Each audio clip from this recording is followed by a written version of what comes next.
করছি ছাত্র বৈষম্যবিরোধী ছাত্র আন্দোলন শহীদ ছাত্র জনতাকে এবং যারা আহত হয়েছে তাদের সুস্থতা কামনা করছি।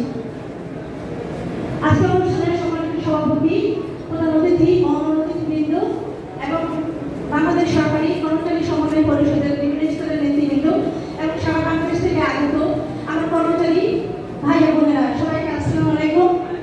প্রতিষ্ঠাবার্ষিকী আন্দোলন শুভেচ্ছা এবং সংগ্রামী অভিবাদন। 1988 সালে 6 সেপ্টেম্বর বাংলাদেশ সরকারি কর্মচারী সমন্বয় পরিষদ যাত্রা শুরু করে প্রতিষ্ঠার শুরু থেকে অদ্যাবধি পর্যন্ত কর্মচারীদের নানা দাবি আদায় ও জনকল্যাণে এই সমন্বয় পরিষদ কাজ করছে। আজকে 36 বছরে